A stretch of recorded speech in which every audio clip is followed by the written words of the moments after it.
Hey, Sam Hunt's here. We're going to talk about less is more. And I got to tell you, this topic came from a discussion Tom and I had about 10 days ago, and I'm still trying to make sense of it. And so we're going to make sense of it over the course of this week. So put on your seatbelt. It's about to get a little bumpy as we go through an exciting week of talking about less is more. And today, is it possible? All that and more on episode 886 of today's Antidote.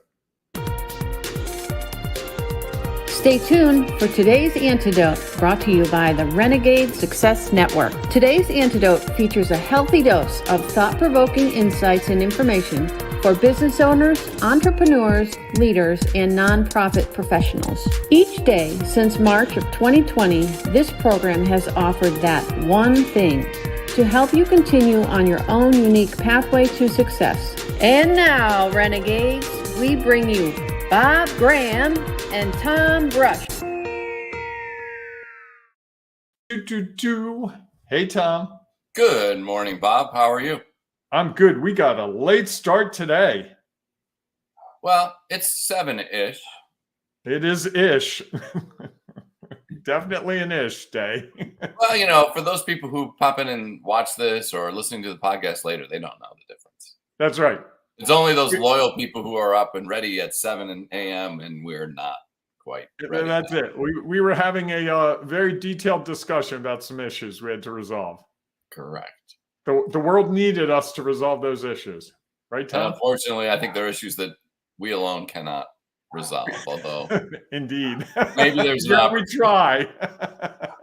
Always. Therein lies the folly. Yes, indeed. All right, everybody, good morning and welcome to today's Antidote, our daily broadcast and podcast, where each week Bob and I have a conversation around a topic, and then each weekday we dive a little bit deeper into that topic. As Bob mentioned, this week we're going to be talking about less is more. Fascinating concept. And as Bob said, we've had some conversations around this, and actually it's showed up in my life a few times over the past week. It's funny how that came up with us, and then I saw it with a couple of my clients. And in some other situations that I thought was like, it's funny how those things kind of all appear at the same time where it has some value. So we're going to talk a little bit. The hunter, right? I'm sorry? If you're looking for something, if you buy a certain color and make and model of car that you've never seen, you're like, I'm the first person hypothetically to buy a red Mini Cooper. And then you buy the red Mini Cooper, and then every car you see seems to be a red Mini Cooper. Well, it's funny. I had never put this together. Like I was that way when I was thinking about cars, right? Like I was thinking about buying or whatever.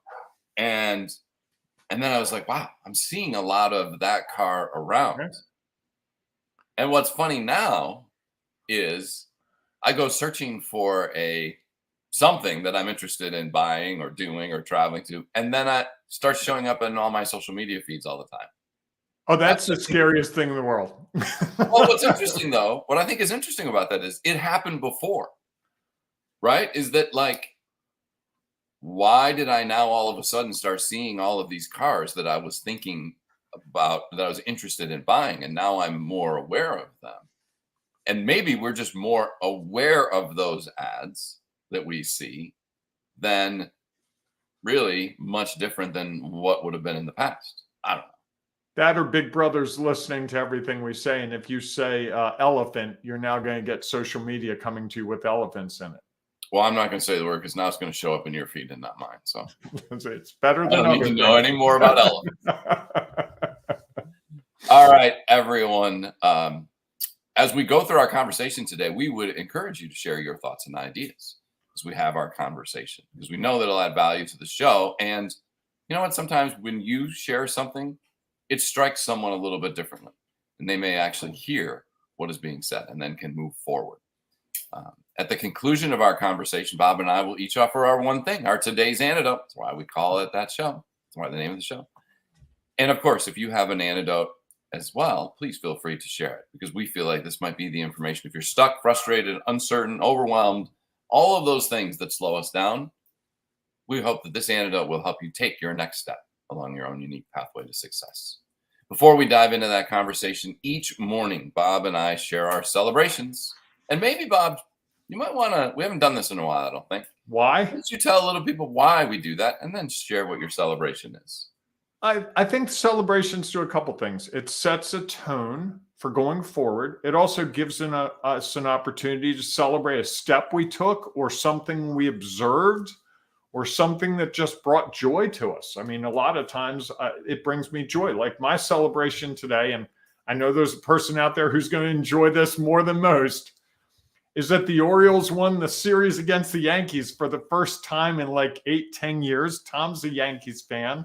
I'm an Orioles fan, and I know Rick Donovan's out there celebrating because there was a text string that I was included in yesterday where he was saying things to Tom. But it's, to me, the great thing, the thing I celebrate most is that sports brings people together. And I see that more and more, and there's going to be an example of that at the end of August. You and I are getting together with some other people for a game, and sports brought me together with some other people over the weekend. And I think it's one of those things that, you know, we think of sports as it's so important, it's so vital. But to me, the great thing about sports is you can talk about, oh, you're from New York. Are you a Mets fan or a Yankees fan? Are you a Buffalo fan? Are you a Jets fan? Are you from, oh, you live in Columbia, Maryland. Are you a Redskins or a Commanders fan? Did you used to be a Redskins fan? Are you contractually prohibited from saying the word Redskins anymore? I don't even know. I don't think you can be contractually. I mean, people can't. You're free speech. You can say what you like to say. Okay. Or are you a Ravens fan? And there's a lot of just bonding over that I think certainly in business, it's one of the ways I've bonded with people in business where you don't know them really well. And you're just, oh, wow. Oh, you like that. Like on my LinkedIn profile, it has I like lacrosse. I've had probably a dozen people in the last year say, hey, by the way, I saw you're a lacrosse fan. And that tells me they looked at my LinkedIn profile. They wouldn't know that otherwise. And it's like, oh, that's what. And then they go, yeah, I actually went to Notre Dame. I played forward. And it just gives you some common ground that as we look for the commonalities between people, I think sports can really be that. And even though you and Rick it was a fun exchange yesterday. It was just fun to be a participant and just watch that unfold because it's two guys that really like each other. And at its core, sports wasn't what the discussion was about. It was really just about, hey, Tom, I was thinking about you. Hey, Rick, I was thinking about you. So I enjoy sports for that reason. And I like NASCAR because I like to see them flip cars every now and then. I won't lie. You like to watch cars just keep going in circles? No, I actually like when they bang into each other. And I really like pit stops. I don't know why, but I love a good pit stop, especially under a green flag when they have to go super fast. I like that. I'm not judging. I'm just listening. Hey, you spent 4 days out on a hot lacrosse field. Yeah, interesting. I mean, NASCAR races usually are 3 hours at the most. So true. And you can watch them in the air conditioning. You can. Thank God. Right. How about you? What are you celebrating? See, we're already in a good mood from the celebration. And that to me that's a big part of the celebration, especially when you're doing things that are difficult. To be able to celebrate that you took the step. So I always like the example, the person who called me after they made their first sales call. It was horrible. It was a total mess. And I said, but you did it. And that got them to start feeling good about it. You're right. Oh, I did. You're right. I've been worried about that for like 6 months. And then we could talk about how to change what he did going forward. I like that. Good celebration. Yeah. How about you? Oh, so many things I could celebrate today. And just surviving the last week. The last week was long and hot and not without its challenges, like many weeks for many people. No, I'm going to celebrate the end of the summer lacrosse season. And most importantly, I want to celebrate the people who, as some of you may know, if you've listened before, I assign officials to women's and girls lacrosse summer events. And, one of the things that I feel blessed about the group of people that I'm around is that they're always willing to do whatever is necessary to get it done. And even if it is And yeah, are they getting paid for it? Yes. And that doesn't mean that people want to, if somebody gets hurt and they have to do an extra game in the hot weather on the turf when they've already done a bunch of games before, or schedule changes. I had to change the schedule whatever time I sent that, 12:30 a.m. on Friday night, and being willing and flexible to adjust to that when it happens. And I think that, it is refreshing to me and fun. It's what makes it fun is the people that I'm around. It's an eclectic group, as I always say. And the one thing that always ties them together is, for the most part, they're willing to do whatever it is to help the games continue to go on. And I think, unfortunately, many people don't see that. All they see are the calls they make on the field. They don't see the willingness to work long days, get up early, so that other people have a chance. The players have a chance to get out and play. And so I'm going to take this time to celebrate my fellow officials and those who make it possible for sports to go on, and that they certainly have a bond that is very unique. And I think that I'm blessed to be a part of that.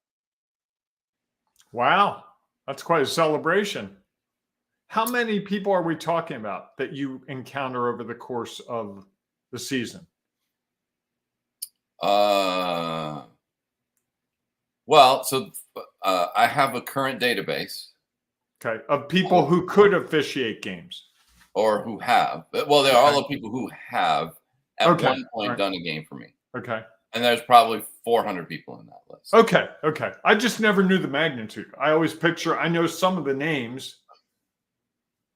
And some of them are fans of the show. They pop in occasionally. Yeah, it's I mean, there's a core group for me of, especially for these summer tournaments, of probably 100 people who are regulars week after week, in and out with their own personal stuff, or sometimes they go work for somebody else, which is fine. So there's a core group of probably 100. And again, if you were it would be literally like almost just walking into some crowd and grabbing 100 people and pull them out, and you get about the makeup of the group of officials who have, as I said, one thing, sort of come together to understand this. We're here to try to help. And I think the community, for all the other stuff that we have to deal with as an official, and you don't have to look very far on social media to find out what officials in other sports and our sport are dealing with, who are willing to do that. And I think it's because of the community. If it wasn't for that, more and more people would stop officiating. There's no doubt in my mind. Oh, yeah. Yeah, absolutely. And I think it's a community, and also they come together. I know some of those people, and they really do want kids to have those opportunities. Yeah. They saw it in their own lives, or I know in one case, the person said their daughter got the opportunity. Yeah. And he said it changed his daughter's life, and he wanted to give back. And it does make a difference. Those things, I can tell you, I taught college kids, and the kids who played sports that played for high school teams or travel teams, they had a different self-guidance. They could handle adversity better, and they could also, accomplish what they needed to accomplish more easily because they've been challenged on the field. Absolutely. So, yep. A cool group of people. Yes. All right. So we got to talk about this topic, Tom. We don't have to. And yes, I think I would enjoy that. I bet you will. So I'm gonna admit to you, I'm struggling with this. You brought this up to me about 10 days ago. I've analyzed in my mind. I've tried to look at it. I think it's a big factor in where I am in my professional life right now. I think it's a stumbling block for me, honestly. And I don't think it's just in my professional life. I think it's actually, as I was telling you before the program, I see examples of it manifesting outside of my professional life. So I'm hoping by the end of the week, this is not just possible, this is part of what I do. So when we talk about whether less is more is possible, the first thing we have to do is clarify what is less is more. And I don't have the foggiest idea how to explain this. So can you try to explain to us what this is? Well, I think as I think about it, what's real for me with this is that, and it happens in so many different scenarios, it's hard to really be clear. So I'm going to stick with officiating. How about that? Because I think it That has sounds great.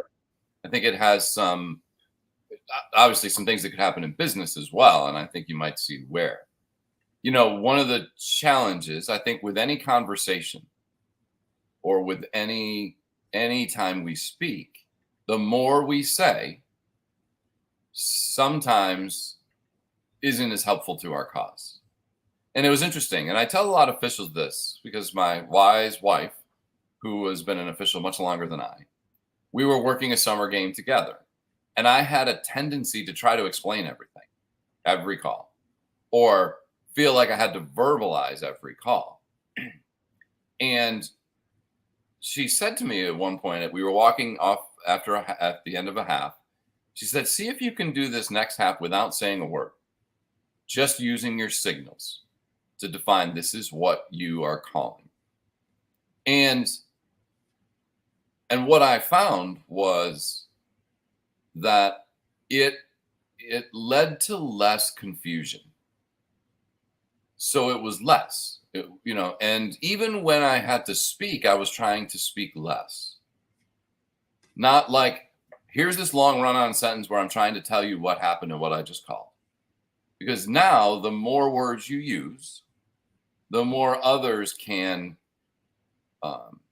their perspective on the words you're using is going to be different because their perspective is different than yours.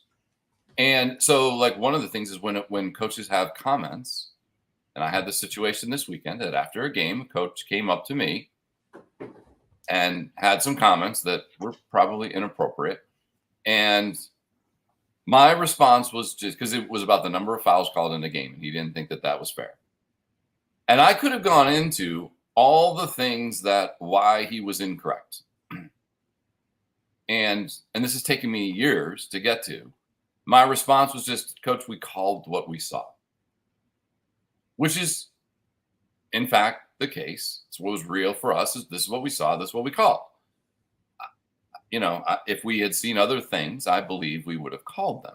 I didn't even say that. That simple phrase. Because what can he do with that? There's not a lot. What could he say? Well, he could say you're blind. He could say that. And at the same time, I just responded to his question. It reminds me of the movie. What was the movie? Anyhow, there was like a that works a whole lot better if you know the movie. It was like a Tom Clancy movie. And anyhow, there was the president of the United States had a friend who was now sort of there were some questionable things happening around them. And the president was trying to figure out how to respond to the questions they were going to get. And rather than trying to justify the relationship, someone said to him, just say, he's your friend. He's a good friend. Don't try to explain away what they did. Don't try to justify where you're at. Like if you say that, well, what else can they ask? Okay, he's your friend. That's what it is. And I think if you try to dive into too much detail, people now can pick apart the detail or they read into it differently. So it's hard to really allow them or you to prioritize and focus on what is it that you want to say? What is it that you want to do? In business, if you try to do a million things, I have another client that is a nonprofit, and they are trying to be all things to everyone. And I think what's happening is they are accomplishing many things, yet I believe they could do more, even though it's different, if they were doing less and focused and prioritized that. So to me, it's a little bit about trying to be more clear and concise with what we're doing and why we're doing it so that you have less to explain. So let me give you another example and see if this makes sense. So when I was teaching college, I would have students have to write papers. And what would often happen would be, it would be a 10-page paper. And they'd have a rough draft that would be 6 pages. And they bring it to my office and say, hey, I wrote this. I only could come up with 6 pages. And they're like, it's supposed to be 10. I don't know what to do to fill it. And in my early teaching career, I'd be like, fill it, find stuff to fill it. And I'd have read the rough draft, 6 pages. I'd read the 10-page draft, and the 10-page draft would be dramatically less effective because it was padded. It literally was. You could almost pick paragraphs and be like, they added that one. They added that one. This is wasted time. This is wasted space. And what I started to realize was having a page count was a good guideline. But I'd also say to them, if you feel like you've covered the topic in 4 pages and it's supposed to be 10, hey, you know what? If you've covered it, and every now and then I get a student that would turn in the paper a couple pages short and be apologetic. I'm like, hey, if it covers the topic, almost to the person, the shorter paper was more effective. Almost every time. And so is that what we're talking about? Yes. Because what they did was they really compressed it into its real essence. Yes. I see Jack's got a comment. As a fellow writer, let's jump in. Jack, good morning. I never understood less is more. To me, it should be less is better. Ooh. The only thing can you imagine? I know where you're going. Here it comes, Jack. You walked into it. Go ahead, Tom, please. To me, better is a judgment that I think, there it is, folks. that I think slows us down. Because it may or may not be By better. the way, less is more. More is a judgment too. Just so we're clear. It is. Okay. I think it's different. So either way, it's a judgment. I think it's different. But I will. Jack, as a fellow writer, I would probably is saying it from a writer's perspective that less words. If you can say things in fewer words, as we hit 22 minutes into our program today, it's kind of funny. Sometimes we do 15-minute programs. Usually they're the recorded ones. Yes. And it's usually the 3rd or 4th one of the day that we've done. And it's just like, you know what? We need to just get done, move on. I've gone back and watched those programs. They tend to be, to me, more clear.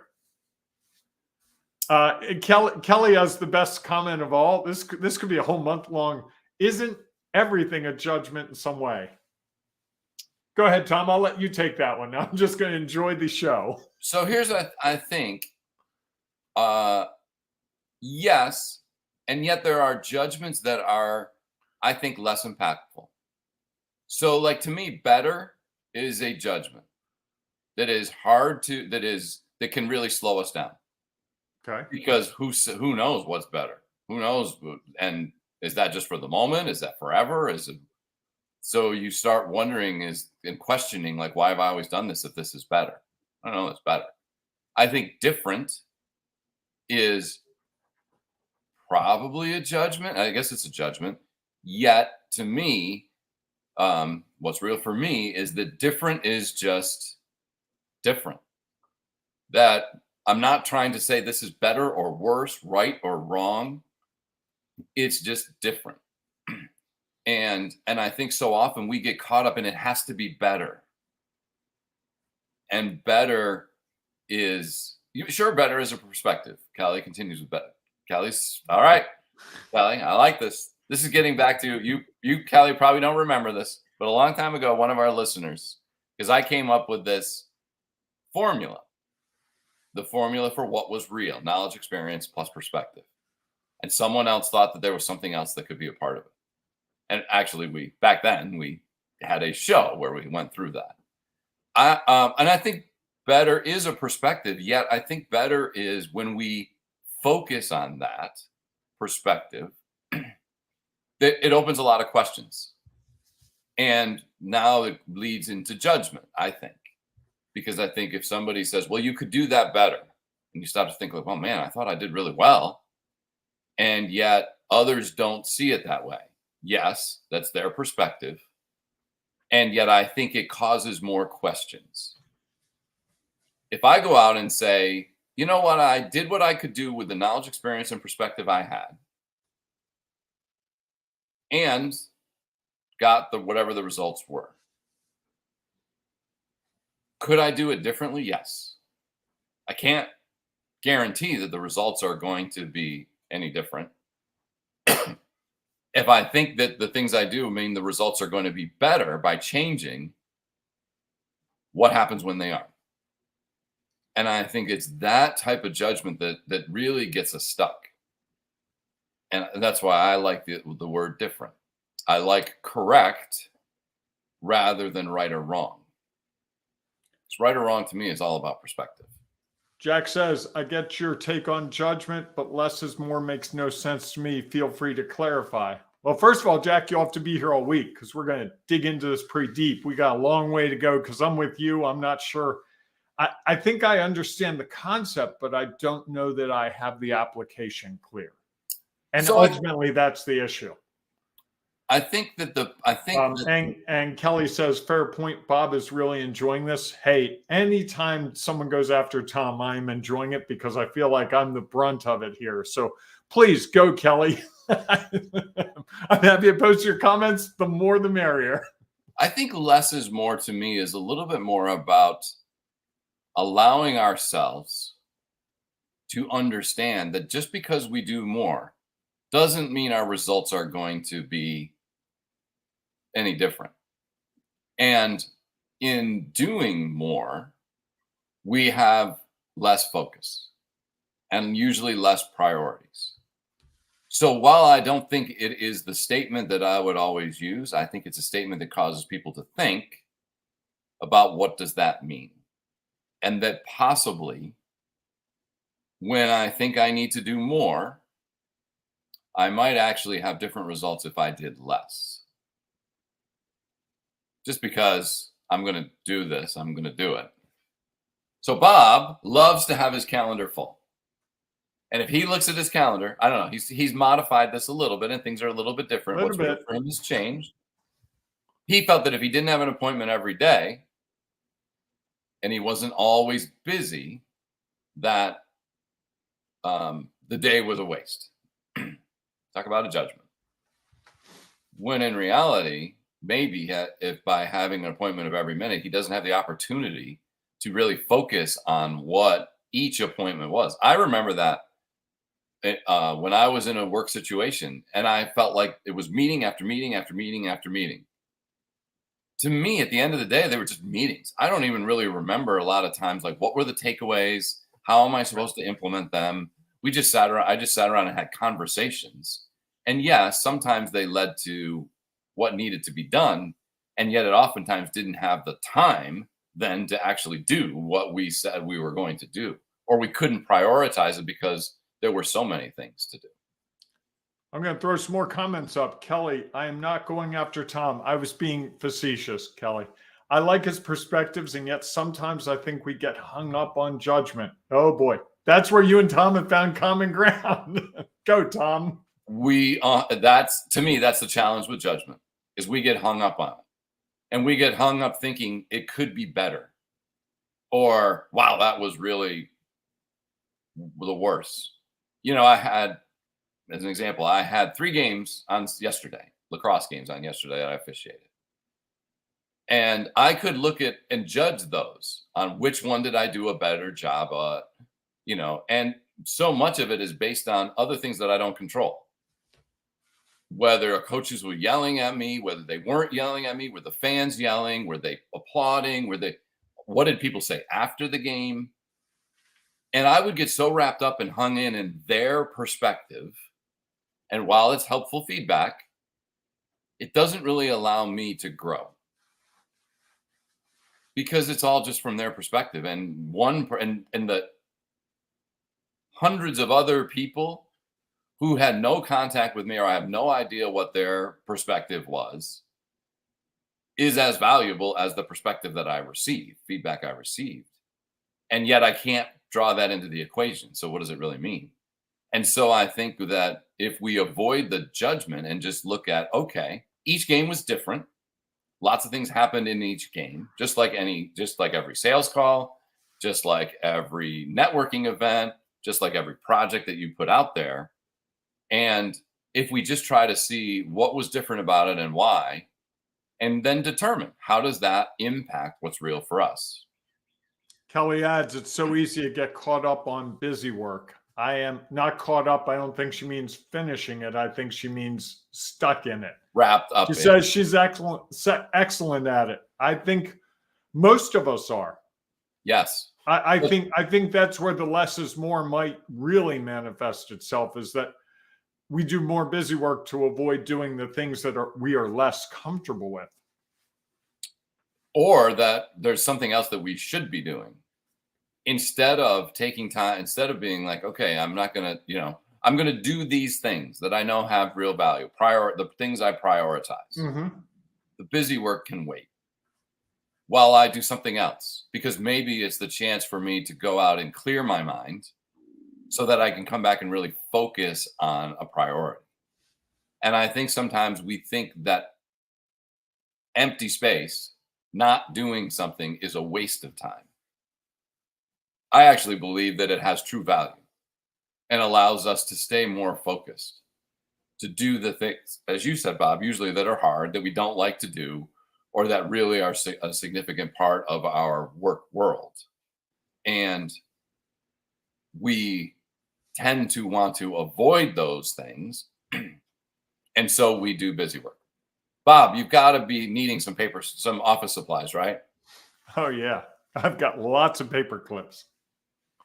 And that is a busy work where we decide to prioritize. We're clearing out old emails. there's some busy work for you. That's one of my favorite busy works. Like, oh, I've got 453 emails I need to go through. And it's like, click, click, click. Yeah. Well, and I think that right. But that's the more part, is logging the 8 hours.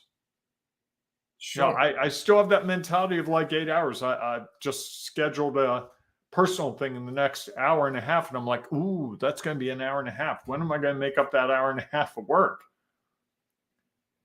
Doesn't matter that I worked some of Saturday. It doesn't matter that I worked a little bit yesterday. It doesn't matter because I'm actually getting my work done. The things I need to do are done, but I have that mentality. So less is more permeates lots of aspects of our lives. You did your one thing already, right? Maybe. I don't know. So I think the question is it possible? I think it's possible, but I think it requires a shift in mindset. And I don't want to go into that today, but I'm starting to wrap my head around the idea where the mindset shift has to come. So that's coming up later this week. I want to run it by you later this week and see what you think. Okay. And my one thing is I'm going to keep it as focused as I can. Yes. That would be, is it possible? That's good. Less is more. I like what you've done there. That's good. Well, folks, with that, we'll talk more the rest of the week. Where the one things will apply a little bit more. Jack's got a comment. Jump in with that. This is a great point. Spending 30 minutes trying to figure out a tough situation, but not coming up with a solution, is a valuable step in the process. Because you've at least you've taken the time to try to address it. And what's funny is, even though you may not have found what you term the solution is, I would imagine you've come up with some action steps that you could take to help you then try to figure that out. And I think that those are the missing pieces of things. And I probably have shared this with the group before, on the show before, is like, I was talking with a client who's the head of a department within an organization. I said, when do you do your strategic thinking? And they said, what? I said, when do you do your strategic thinking around the key things that the organization needs to do? And are there different ways to do it? And how are you looking at things? And they said, what? You mean I'm supposed to take time out to think strategically? I said, I don't know. I mean, you're in a leadership position where you're trying to help an organization. You got a team. You may want to spend some time thinking about, how do I best manage this team? How do I best address this situation? As Jack said, that taking that time may allow you to figure the challenge out or find a solution to the challenge, or at least a next step, rather than just try to do a million things and really not have any idea of which one was the one that actually provided the value that you needed, because you just tried all of them. So, yes. Jack adds, exactly. Thanks, There you Jack. go. Very, very short and to the point, Jack. Look at what we're doing here. And Jack is a writer like you, Bob, which is interesting to me. I think that I would think writers have, in some regards, as we were talking a little about earlier, an understanding of this in clarity and brevity, or they're on the other side. Is there like more pages is more information, and that's going to be more effective? And I just want to get out every thought that I have every time that I have a chance. Well, that's what the first draft is. If you saw the first draft as something like a LinkedIn piece that ends up being 400 words, the first draft I write might be 2,000 words. It's phrases, it's sentences, it's ideas. It's basically verbal vomit. And then you've got to find the pieces of it that are worth keeping. Well, and the opportunity to say, okay, that's my LinkedIn post. Right. What's my Twitter post that accompanies that can only be whatever, however many characters it is. Yeah. And I think those are the things where how we get there's lots of ways to get our point across or get an action done.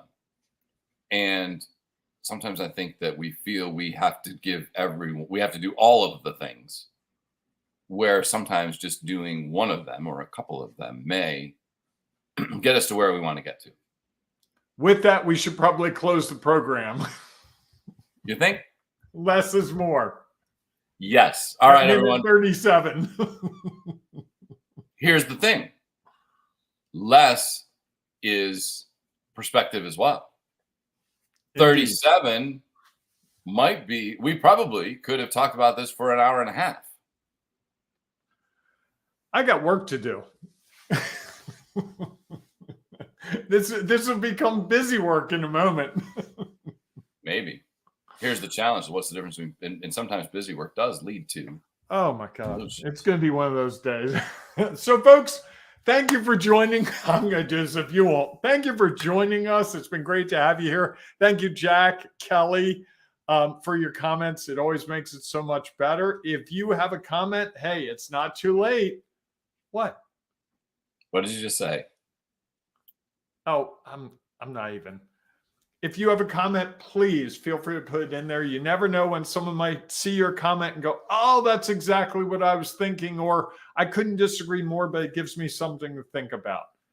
And we love to see the comments. It's one of the highlights of the program for me, in the program and after the program.